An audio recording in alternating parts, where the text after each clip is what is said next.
कहते हैं ताकत व्यक्ति को अंधा कर देती है और ताकतवर इंसान अहंकार से भर जाता है और अहंकारी व्यक्ति गॉड कॉम्प्लेक्स से।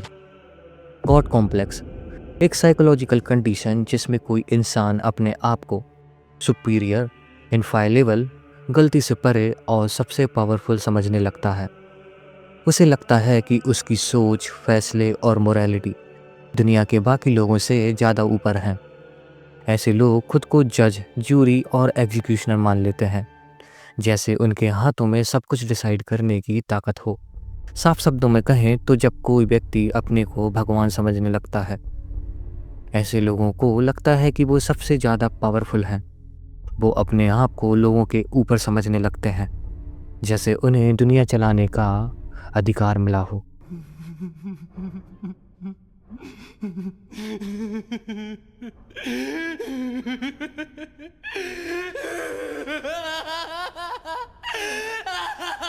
मैं बात कर रहा हूँ डेथ नोट सीरीज के कैरेक्टर लाइट यागामी की।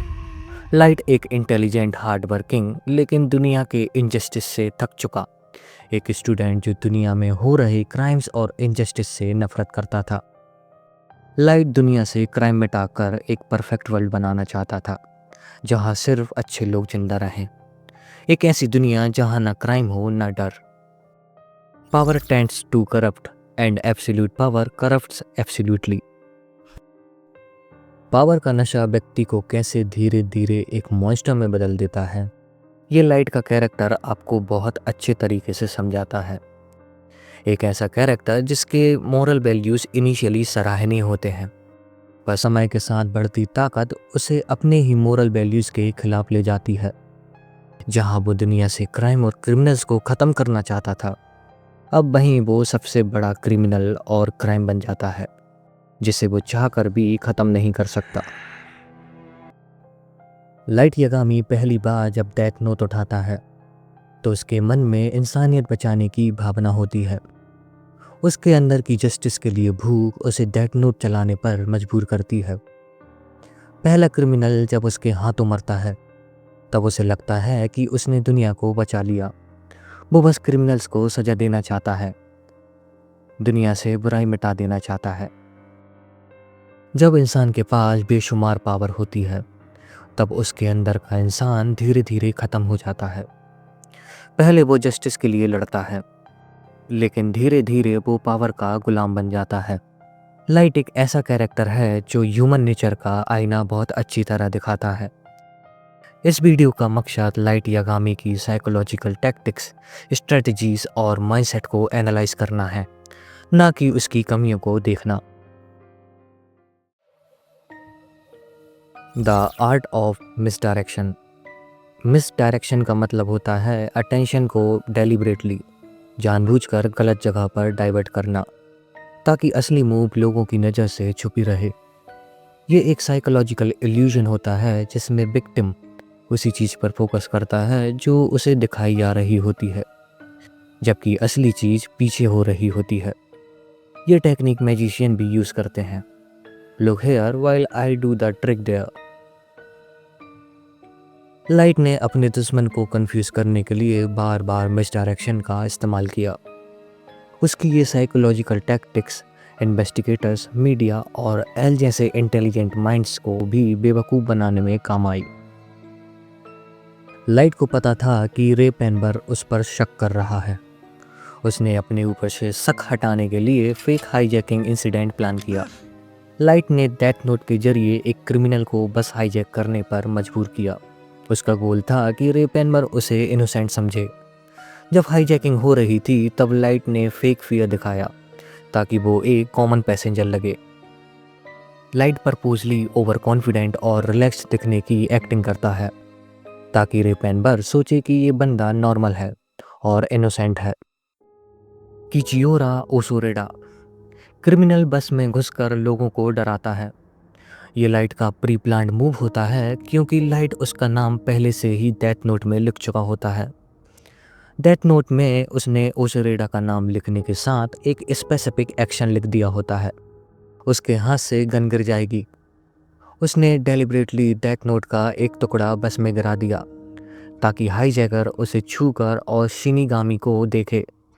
वो बस से भाग जाएगा और रोड पर एक्सीडेंट में मर जाएगा। ये इंसिडेंट रे पेनबर को कन्विंस कर गया कि लाइट इनोसेंट है। Reverse psychology. लाइट ने रे पेनबर को कन्विंस कर दिया कि वो एक नॉर्मल स्टूडेंट है जो बस हाईजैक होने पर डर गया था।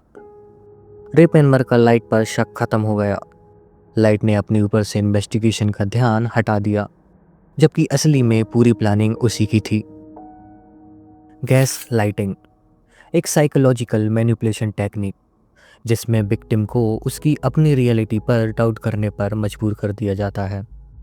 गैस लाइटर विक्टिम के परसेप्शन को इतना डिस्टोर्ट कर देता है कि उसे अपनी बात ही गलत लगने लगती है। लाइट यागामी ने गैस लाइटिंग का डेंजरस और इंटेलिजेंट यूज़ किया। अपने एनिमीज़ और आसपास के लोगों को मैनिपुलेट करने के लिए उसने लोगों के इमोशंस, ट्रस्ट और वर्नेबिलिटी का फ़ायदा उठाया ताकि वो अपनी असली आइडेंटिटी छुपा सके और उनकी डिसीजन मेकिंग पर कंट्रोल रख सके। गैस लाइटिंग एक माइंड गेम है जिसमें विक्टिम की रियलिटी को डिस्टोर्ट किया जाता है।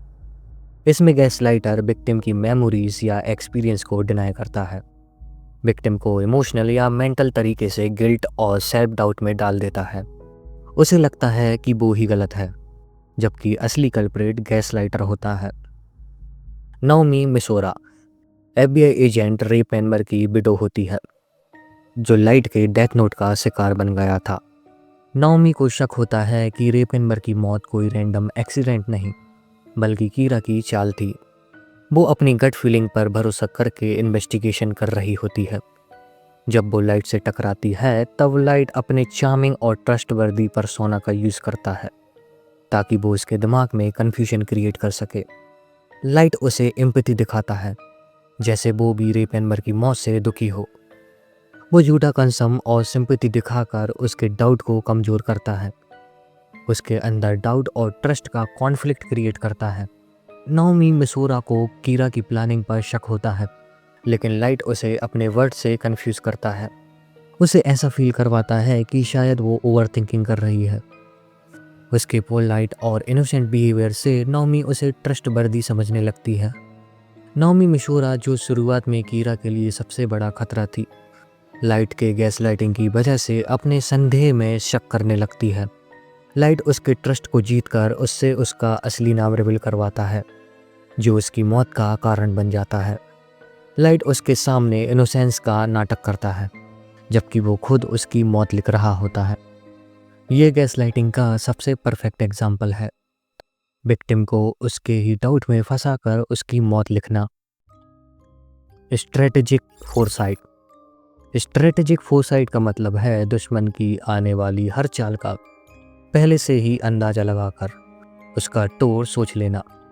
लाइट यागामी ने डेथ नोट में बार बार अपनी स्ट्रेटेजिक फोरसाइट और काउंटर मूव प्लानिंग से एल जैसे इंटेलिजेंट डिटेक्टिव को भी बार बार कन्फ्यूज़ किया।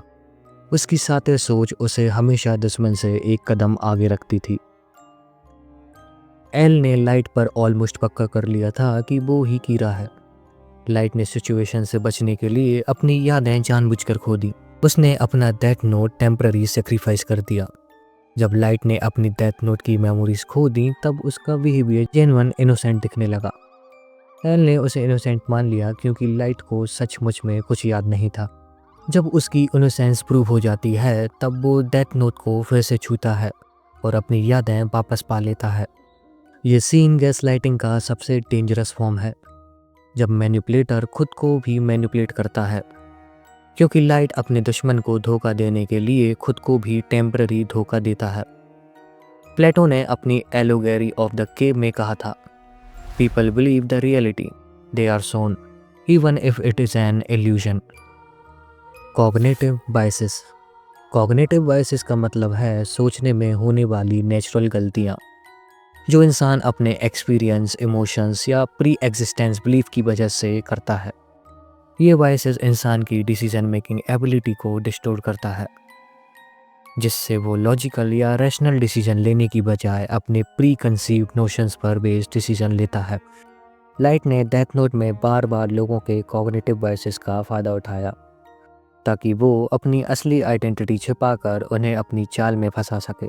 उसने लोगों की परसेप्शन और जजमेंट पर इतना कंट्रोल कर लिया कि लोग खुद उसे जस्टिस का देवता मान बैठे। The hello effect. Light Yagami एक हैंडसम, इंटेलिजेंट और ब्रिलियंट स्टूडेंट था। उसकी इनोसेंट अपीयरेंस और चार्मिंग पर्सोना ने लोगों के माइंड में उसकी पॉजिटिव इमेज बना दी। उसकी इम्प्रेसिव पर्सनैलिटी ने लोगों को ब्लाइंड कर दिया ताकि वो उस पर शक ना करें।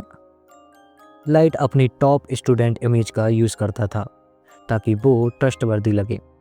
उसकी एक्सीलेंस और शराफत ने लोगों में हेलो इफेक्ट एक्टिवेट कर दिया। उन्हें लगा कि वो हीरो है। Authority biases. लाइट ने जानबूझकर पुलिस इन्वेस्टिगेशन में इन्वॉल्व होने का प्लान बनाया। उसने एल का ट्रस्ट जीतने के लिए उसके साथ मिलकर काम किया। टास्क फोर्स ने उसे सस्पेक्ट करने की बजाय उस पर भरोसा कर लिया। लाइट टास्क फोर्स में होने की वजह से अथॉरिटी का इल्यूजन क्रिएट कर सका। उसकी पुलिस एफिलिएशन ने लोगों को शक करने से रोका। पुलिस फोर्स ने लाइट पर ब्लाइंड ट्रस्ट कर लिया क्योंकि वो उनके साथ काम कर रहा था।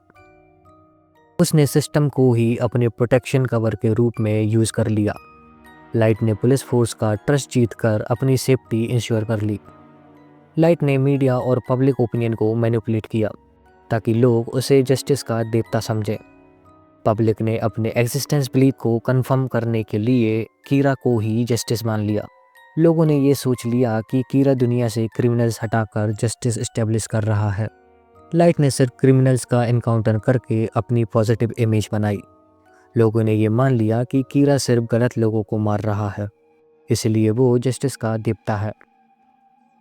लोगों को लगा कि कीरा सचमुच एक डिवाइन फोर्स ऑफ जस्टिस है, जबकि असली में वो सिर्फ अपनी पावर और ईगो सेटिस्फाई कर रहा था। पावर का नशा इंसान को ख़त्म नहीं करता, वो उससे पहले उसकी इंसानियत छीन लेता है। लाइट यागामी का अंत इस बात का सबसे बड़ा प्रमाण है। जहाँ एक भगवान बनने चला इंसान खुद दुनिया का सबसे बड़ा राक्षस बन गया।